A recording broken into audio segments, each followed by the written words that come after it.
seated. Once again, my name is Matt Stefan. I'm part of the leadership team here of Dwell Church. Let's give it up for this amazing band.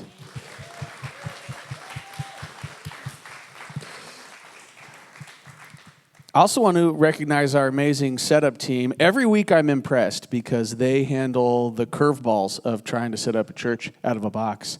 And this week, one of those was the computer that does the screen broke, so we had to make all this stuff up on a different computer real quick, which is why we're sharing with you our untitled presentation in Google Meet. I'm so impressed with them. Week in, week out, they pull this all off. They put up with all of the curveballs and difficulties. I'm so impressed with them. Sometimes I break things on purpose just to see them deal with it. They're so good at it. This is not one of them, however.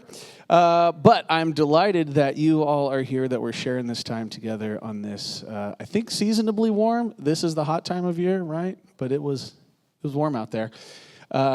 Grateful that you're here. Want to invite you to do a couple things. The first is connect with us if you haven't yet.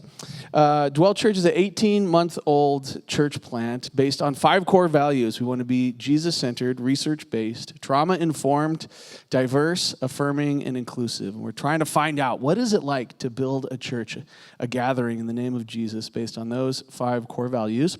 And we're on a quest to build a church where anyone could take a step closer to Jesus. So maybe you're just here visiting for the one time.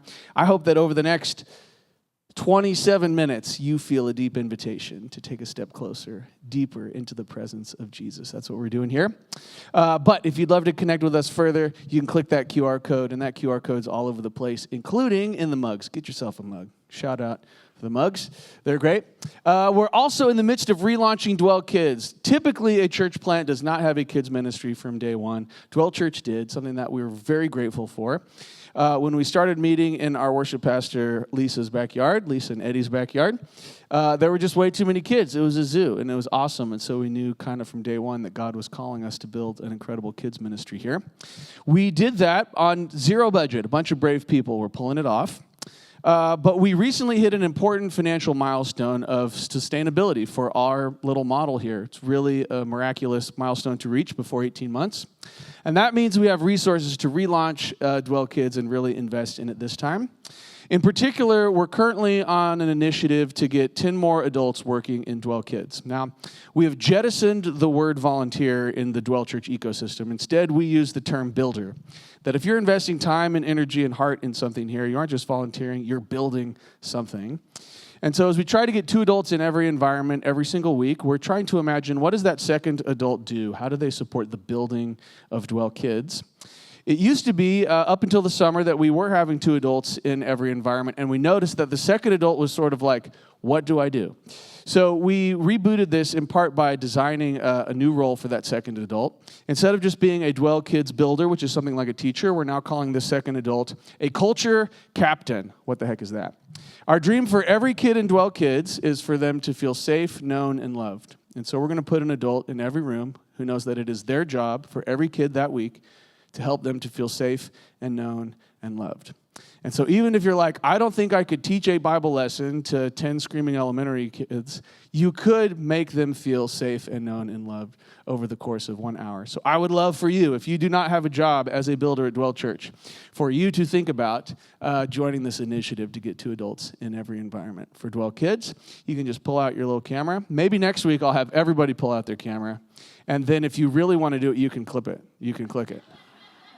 But just so that no one has an excuse, I know that it's warm and hard to get that phone out of your sweaty little pocket, but you could click that right now. We're excited about this. Already last week, 4 or 5 people had signed up. And so some of them reached out and said, I don't know if I could be in the room, but there are other ways that I would love to help build Dwell Kids. So if you're like, I don't know if I'm an in-the-room person, there are all kinds of things to do that we'd be really grateful if you'd be willing to at least have a conversation about it. So that's really the real reason to click this. I'd be willing to at least have a conversation about helping out in some way. Say yes to that. Lucky for you, it's also in the email tomorrow. So sign up for that email list. Get yourself a role with Dwell Kids. Right now, we're in a series that we are entitling The Spiritually Formed Imagination. Every 6 months, we do something that we call community discernment, and it is out of community discernment that all of our Sunday content flows. Community discernment is like this great group project where we sit around tables, and each table has to do a thought experiment. If their table had 4 weeks of like sermons and 4 weeks of Sundays at Dwell Church, what would they do?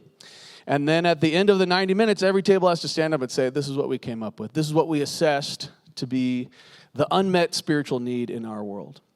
And so one of the questions that came out of this experience was, what do we do while the world is burning? Several tables said some version of this, that there seems to be something profoundly broken or breaking in our world. And what is it that we are supposed to be doing?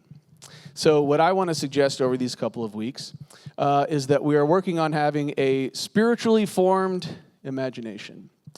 I want to parse this for you a bit, but the question, what do we do while the world is burning, is going to be something we're going to wrestle with all through the fall.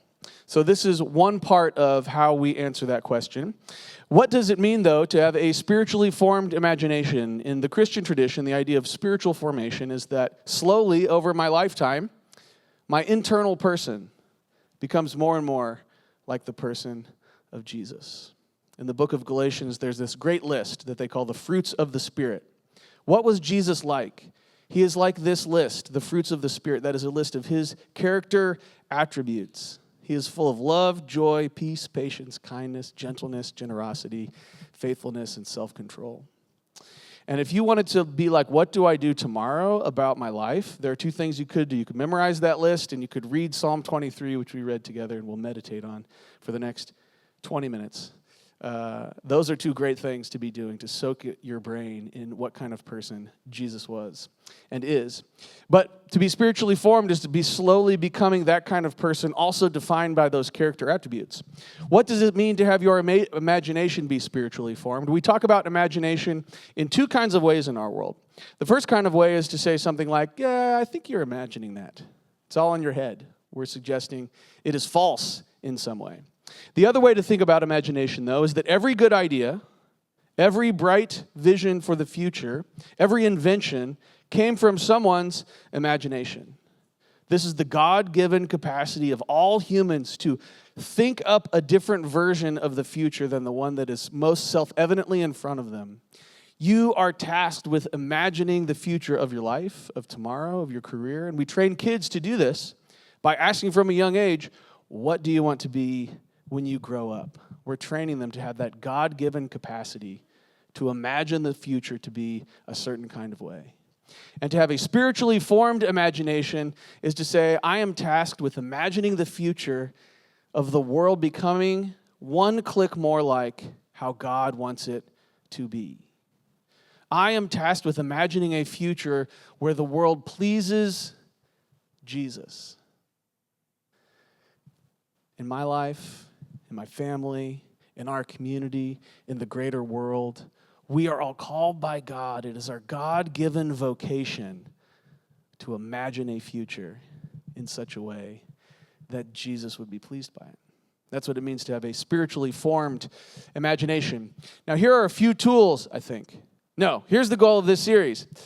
To have a spiritually formed imagination in such a way that opens up the future. The question, what do we do while the world is burning, is one way of describing the sensation we are all having, that the future feels like it is closed or closing, that there is increasingly nothing we can do about it. That sense that there's nothing we can do about it is what it means for the future to be closed. You and I are called to reopen the future, to imagine the future in a way that it feels open. Now, I want to talk about that a little bit more, too. Here are a few tools that we're going to use in this series.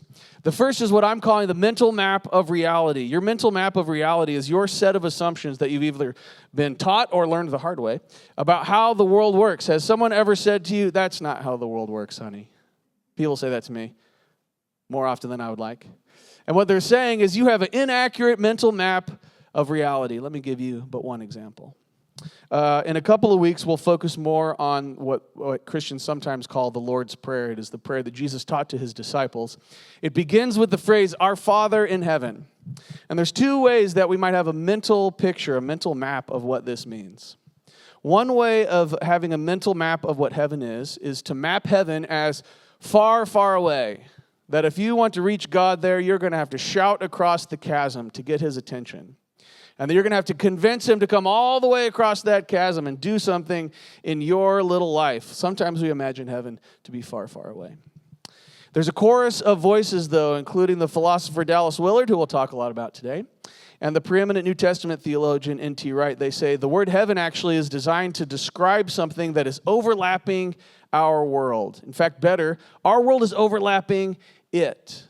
And so some have suggested a better way to translate the word heaven here would be our Father who is closer than the very breath that I am breathing. The Bible tells us that God knows us better than we know ourselves. He is somehow closer to us than we are to ourselves. And so one mental map of how heaven works is it is a faraway place. We have to shout to get God's attention when he's over there. And the other mental map of reality says that heaven is so close that it is closer than you could possibly be to yourself, closer than your very breath. Two different maps of what reality is like.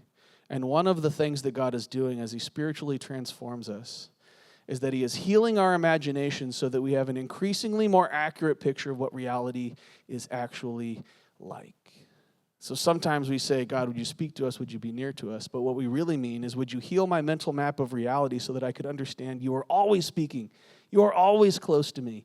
Would I grow in my awareness of your presence by having an increasingly more accurate mental map of reality?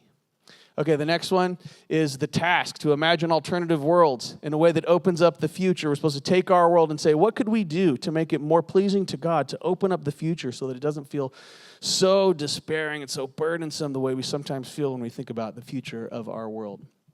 The capacity we need to develop, we're going to talk about it a lot today. This next one is the capacity to feel two things at once. We're going to talk a lot about that. Finally, the vocation that we're all called to is to be priests, prophets, and members of God's royal family. Priests live in the presence of God. Prophets describe the world in more accurate ways, imagining an open future where the world would please God. And members of God's royal family have the power to bring it into being. This is what you and I are called to do and to live out in our everyday life. Okay, here's a portrait of what it means to think of the future as open. The Bible does it in a lot of places, but especially in the book of Isaiah. We're going to meditate on this until it starts to click. How do we open up the future in our hearts and in our minds? How do we have that healed imagination? In the book of Isaiah, all kinds of bad things are happening. Israel is being invaded by Babylon. The people are being deported. And then instead of saying it's all over, let's give up and assimilate and become Babylonians, Isaiah instead in chapter 2 says this. In the last days, the mountain of the Lord's temple will be established. As the highest of the mountains, it will be exalted above the hills, and all nations will stream to it. Many peoples will come and say, come, let us go up to the mountain of Yahweh, to the temple of the God of Jacob, this image of all people coming together in God's presence. There he will teach us his ways so that we may walk in his paths, and the law will go forth from Zion, the word of the Lord from Jerusalem. And he will judge between the nations and will settle disputes for many peoples. And then they will beat their swords into plowshares and their spears into pruning hooks. Nation will not take up sword against nation, nor will they train for war anymore. So come, descendants of Jacob, let us walk in the light of the Lord. A conquered people imagining the future as still open, that in the presence of God, when all people walk in the light of Yahweh, there will be no war. The future is open. Once more, Isaiah chapter 11. A shoot will come up from the stump of Jesse. From his roots, a branch will bear fruit. The Spirit of the Lord will rest on him, the Spirit of wisdom and of understanding, the Spirit of counsel and of might, the Spirit of knowledge and the fear of the Lord, and he will delight in the fear of the Lord. He will judge not by what he sees with his eyes or decide what he hears with his ears. He will judge instead by the heart. And with righteousness he will judge the needy. In justice he will give decisions for the poor of the earth. And he will strike the earth with the rod of his mouth. With the breath of his lips he will slay the wicked. Righteousness will be his belt, and faithfulness the sash around his waist. Such that the wolf will live with the lamb, and the leopard will lie down with the goat, and the calf and the lion and the yearling together. A little child will lead them. The cow will feed with the bear, and their young will lie down together, and the lion will eat straw like an ox. There will be tranquility and peace on the planet Earth. The infant will play near the cobra's den, and the young child will put its hand into the viper's nest. Neither will they harm nor destroy all on my holy mountain, for the earth will be filled with the knowledge of the Lord as the waters cover the sea. They are imagining when God's presence arrives into the earth, an era of tranquility will befall us, such that the earth will please this God. These are highly symbolic, somewhat inaccessible. Here is a more concrete version of what this would feel like to imagine the future as open in our day. It's 2030. You just finished your 4-day work week. The grifters have lost power. Culture has shifted. Less fear, more music. The ads are gone, and in their place, wildflowers and murals and solar panels. Big oil collapsed under the weight of truth. Military shrank. Care grew. Public transport hums through tree-lined streets. We grow well-being and not gross domestic product. Education is valued, free, fun, and lifelong. Children learn from land and from elders, and no one extracts your attention, and no one sells your despair. Earth is great again. The future is open. You and I are called to dream dreams of a world that pleases Jesus. This is what it would feel like for us to begin to do that. So we've been talking about ways of doing that. They look like this. In this series, we're talking about having our imagination reshaped so that we can experience sadness without despair. That's what we talked about last week. We have a working assumption that if we embrace our sadness, it always leads to despair. Today, we're going to talk about joy without escape, and next week, we're going to talk about how to have hope without naivety. If you think about the right column, despair, escape, and naivety, it suggests that the future is closed. You either have to deny it in some way by having some degree of naivety or escaping from the reality of it, or if you embrace the future as it is, it will lead to despair. These are the assumptions on the right-hand side.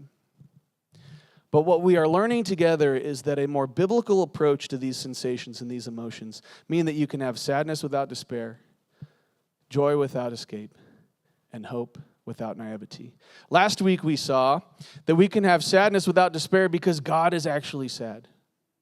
We looked at a bunch of passages where God expresses deep heartbreak and grief at the state of the world. So when you feel deep heartbreak and grief at the state of the world, God is right there with you. There is something sacred to appraising the world as heartbreaking because that is exactly what God is doing. And we saw specifically in the book of John, chapter 11, when Jesus goes to the tomb of his friend Lazarus. Jesus knows he is about to resurrect this dead man. And yet he weeps there for his friend and with the crowd of mourners because Jesus is teaching us how to be sad without despairing. And we reflected on a thinker who said that those tears that Jesus was crying, they were seeds of Lazarus' resurrection. And that when you approach your sadness and heartbreak about the world, your tears too, as you offer them to God, become seeds of the resurrection of the world. There is a way that prayerful sadness can be sacred. Today we're talking about joy without escape. I went to a place today, I'm curious if you know of it, it's called Disneyland. This is the next slide. Is it? No, I was wrong. Disneyland. And that's why I went to Disneyland with my wife and kids for 3 days, and that's why my bottle of Advil's right over there. I couldn't even clean it up. I was too tired. Disneyland is this like perfect example of how we associate joy with escape. On the one hand, there are truly magical moments. Each night, I carried my 7-year-old son from the park to our hotel room. He was like a 60-pound sack of potatoes drooling on my shoulder. And it was so precious and amazing, and every once in a while, there'd be a firework, and he would wake up and he would say something like, "I love you, Dad." And I'd be like, "This is the best day of my life." Occasionally, I was walking down Main Street, and my daughter would grab my hand, and we'd just walk down the street holding hands. Absolutely magical. No amount of money or physical suffering would I withhold so that I could not get that moment with my kids. I would always show up for those moments in one way or another. And yet every parent at Disneyland is working with some degree of naivety and escape. Because every parent there, when their kid starts to get an attitude about something, they say the same thing to them. No bad attitudes at Disneyland. Keep it tight. Let's go. Smile on your face right now. Does that help the kids? No. I'm living in a pure fantasy that some way this is going to keep my kids happy and having a smile on their face. It's a fantasy.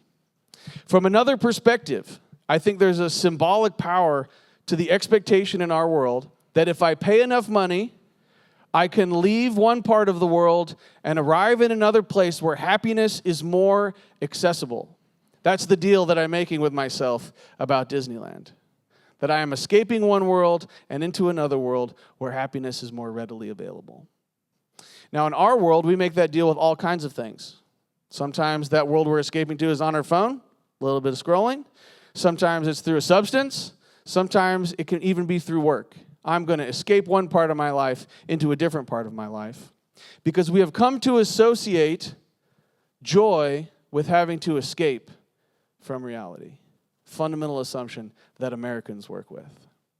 It's interesting at Disneyland, quite famously, J.R.R. Tolkien, the author of Lord of the Rings, said quite publicly that he hated the work of Walt Disney because Walt Disney took all the old stories of Pinocchio and Cinderella and Snow White, and he whitewashed them in a way so as to remove the suffering and darkness inherent in those stories. From the very beginning, they were selling a version that required some degree of escape. And Tolkien spotted it immediately and said, that is not preparing you to live in reality. We all have a deep instinct that we must escape reality to feel some degree of joy. And so last week we said it's divine in some ways to feel sad. So how this week could we say you have to feel some joy too? Because in our mind, joy requires some escape. If I am firmly rooted in the heartbreak of the world, how then at the same time could I also feel joy? That's what we are unpacking today. Disneyland is helping me do it. Part of the assumption that we work with is that joy and sadness are on a spectrum. I'm either on the sadness side or I move over here towards joy. More joy means less sadness. Psychologists tell us it doesn't work that way at all. You have a more or less sadness spectrum, and you have a more or less, but very separate, joy spectrum. So it is feasible, at least, to say I have maximal sadness, and somehow at the same time I have maximal joy. And there's something like the cross of Jesus that comes to mind when I imagine what could it be like to have maximal sadness and also maximal joy. Jesus is going to be our teacher as we embrace the possibility that we could feel sadness and joy at the same time. Now, I've totally forgot what's next. Okay, here we go. A bit about joy and how it works. Sometimes we think of joy as like extra mega happiness. Instead, psychologists tell us joy is a little bit more like contentment, security, an inner sense that it's going to be okay. How do we arrive at an ongoing inner sense that it's going to be okay? There's a couple of ways that we're going to talk about. And I completely forgot this part. Here we go. Oh, yes. I made up this phrase. This is some word salad right here. Are you guys ready? The ontological primacy of joy. What the heck does that mean? Okay. Philosopher Dallas Willard, big fan of this guy. He was the head of philosophy at USC. He was also a deep believer, and so he brought all this philosophical thinking to the way that we follow Jesus in the contemporary world. And he wrote this about God and joy. We should, to begin with, think that God leads a very interesting life and that he is full of joy. Undoubtedly, he is the most joyous being in the universe. The abundance of his love and generosity is inseparable from his infinite joy. All of the good and beautiful things from which we occasionally drink tiny droplets of soul-exhilarating joy, God continuously experiences in all of their breadth and depth and richness. God is the most joyful being in the universe. Joy was his idea. Joy is a primal ingredient to what the universe is. And so that renders our suffering completely secondary. Suffering is real, but it is secondary. It is joy that is primary in the universe. And so when we say a crazy phrase like the ontological primacy of joy, what we mean is joy existed for billions and billions of years before there was ever suffering. And so while our suffering is very real, we can know that there is something even realer, even truer, even deeper in the universe, and it stems from the character of the God that created it. It is joy. And so the pastor of the Emotionally Healthy Spirituality Church, or the current pastor, Rich Villodas, he once tweeted this. I saved it years ago, challenges me all the time. What if at the end of history the question God asks us is not whether we abstained from sin? What if the question is, did you enter into the joy that was available to you? Knowing that joy is the primary ingredient of the universe, far and beyond the very real and very painful suffering that you and I face. The question is, did you enter into the joy that God made available in the duration of your life? And so how the heck do we do that? How do we experience this joy? We read Psalm 23 in our moment of stillness, and this is a collection of Dallas Willard's sermons posthumously published about Psalm 23. And in the next 5 minutes, you're going to feel like I read this whole book to you, because I'm about to read a big old chunk of it. Life Without Lack by Dallas Willard. He is teaching us how to experience this joy. He says, joy has to do with learning to live your life under the care of the shepherd. That's where we find joy. He wrote, when it comes to experiencing the sufficiency of God, that the shepherd is capable of taking care of you, we're not talking about what God can do. We're talking about what we need to do. What we need to do is to turn our minds to God. For often when we face things in life, for all practical purposes, God might not well exist, because we do not turn our minds to Him when we are in need of His care and provision. You see, a joyous God fills the universe. Joy is the ultimate word describing God and His world. Creation was an act of joy, of delight in the goodness of what was being done. It is precisely because God is like this, and because we can know that He is like this, that a life of full contentment is actually possible. You see, God is not worried that He's going to run out of something. God is beyond rich. He is overflowing with everything that is good and everything that we need. He has so much that He will never run out of anything. It is so very important to remember this when we're fretting over a perceived need in such a time that we may be tempted to think that maybe, just maybe this time, God will be stingy or as small as we are. But He will not be. God loves to give, and He loves to forgive. He loves to gush forth with goodness. Nothing so delights Him as giving to anyone and to everyone who will receive. As the most famous verse in all of the Bible says, for God so loved the world that He gave. This is His coremost attribute. And so there is nothing, absolutely nothing that God lacks.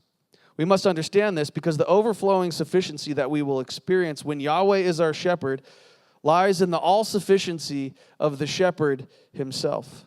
If we do not understand the all-sufficiency of the shepherd, we will never experience that sufficiency in relationship to Him. What we need, God has in infinite supply.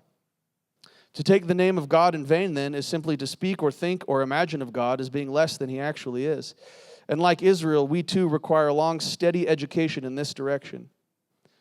And those who take time to increasingly come to know and trust God as He truly is, in all of His provisional power, are laying the sure foundation of living a life without lack. Jesus taught us to not be afraid of those who can kill the body. He also discussed other fears that people have, each of which He gently and intelligently dismissed. You and I can live lives completely without fear. God is the kind of being who, if you place yourself in His hands in trust, will ensure that nothing can ever happen to you that will make you say, I am afraid and I cannot move forward, or I do not have enough. So let me say again, no matter what you fear, you can live without that fear. Because God is with you, you can live an unafraid life. In his letter to the Ephesians, Paul spoke of the boundless riches of Christ. At the center of these riches is Christ Himself, for He is, in fact, that being of complete self-sufficiency which we have been focusing on. He is the shepherd Lord of the 23rd Psalm, Yahweh in the flesh, here with us.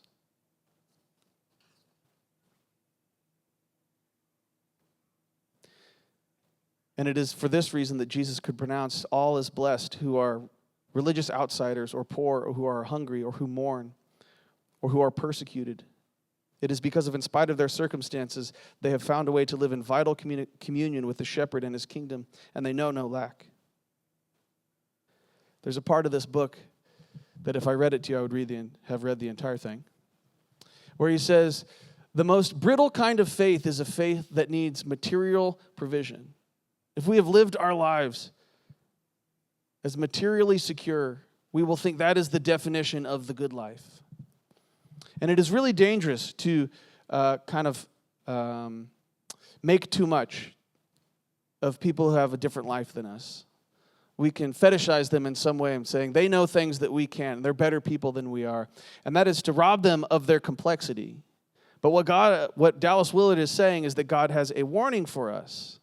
That if our faith is mostly around, God, will you bless me, my work, my family? Will you make my good life even a little bit better? That is actually the smallest kind of faith. And that if all of that were stripped away, it would still be possible for us to say, I am living contently in the care of the shepherd. And this is the location of joy. Not in the happiness that requires escape, but in life lived in the caring presence of the most joyful being in all of the universe. This is how we experience joy. And so at Dwell, we say that the center of the target for human life is to live in daily conversational friendship with Jesus. But as we talk about it here, we are saying we live in the care of the all-sufficient shepherd. 2 more thoughts on joy, really quickly. We're working on sadness without despair, joy without escape, hope without naivety. And again, I just can't remember what's next. Here we go. How do we learn to feel sadness, joy, and hope all at the same time? It's easy. Learning to feel a bunch of things at one time, I think of as the height of maturity, and I know that that's true because there is an episode of Daniel Tiger about it. Does anybody watch Daniel Tiger? Daniel Tiger walked so that Bluey could run. This is the predecessor of Bluey. And they have a whole episode where Daniel has all these feelings, and he's learning, I can feel more than one thing at once. You see, the longer I follow Jesus, the more that I am taught that I am a complex, highly emotional being. I get better and better at feeling all my feelings, of prayerfully working through them, and I feel more and more myself. What does it mean to be a human being in all of its richness and fullness? It means that I experience all of creation as like all of its richness, all of its variety. I feel all of these things all at the same time. This is the great gift of what it means to be a human being. The more that I follow Jesus, the more that I am capable of feeling more than one thing at a time. And the Bible teaches us this all the time, but one example from Lamentations. This is all from the same chapter. Israel has been conquered. They've been deported. It's all horrible. I'm going to read 2 verses here in the name of time, and then we'll switch to the next part of this chapter. I am a man who has seen affliction. By the rod of the Lord's wrath, he has driven me away and made me walk in the darkness rather than light. It gets worse and worse. At one point, he says, I'm a worm. Same chapter. Next slide here. Same chapter. The steadfast love of the Lord never ceases. His mercies never come to an end. They are new every morning. Great is your faithfulness. The Lord is my portion, therefore I will hope in him. Same chapter of the Bible, inviting you and I to feel and resonate with the realities of both. If you read through the Psalms, it's like emotional whiplash. If you're an American male with the emotional range of a teaspoon, because you're like, we're feeling like I'm a worm, put here, beaten down by the rod of God's wrath, and I'm taking joy in his never-ending mercies, because you and I are being taught to feel 2 things at the same time. One last little bit here on joy as resistance. This is a very popular phrase. It means that if you choose to live a joyful life, you will be resisting the oppressive systems that are after you. That's very true. There's part of the Christian tradition, though, that takes it differently. That we get to live joyfully in the presence of the all-sufficient shepherd in such a way that it fuels our resistance. When I was in seminary, I was part of the African American Church Studies Department. Oftentimes, I was the only cisgendered white dude in the room. And sometimes for like field work, I would have to go out to these historic black churches in Los Angeles, and there'd be like thousands of people. I was the only white dude. And I was so moved by these historic black churches who had for hundreds of years been singing quite joyfully about the God who intended their freedom. See, they gathered together to rejoice that one day God would deliver them. And there's a book by a black theologian named James Cone who traced the themes in the spirituals and the blues. And he said, actually, the slave spirituals were singing about the same things that I sing about every Sunday. It's that we take great joy here knowing that God is at work in all things. The joy that God has for us is the fuel for the resistance that you and I are designed to put into the world against oppressive systems. And that is at least one way of imagining the future as open. Let me pray for you all. Jesus, would you work deep joy in these people here? Would you gather them into your presence in such a way that they could say, I am living in the daily care of the all-sufficient shepherd that I know in Jesus. Lord, would you teach us how to live joy without escape? Would you shape us in such a way that we can feel the heartbreak in the world and at the same time the joy of living in your presence? God, would you heal our imaginations in such a way that we could imagine the world as having a future that will please you? We love you, Jesus. Amen.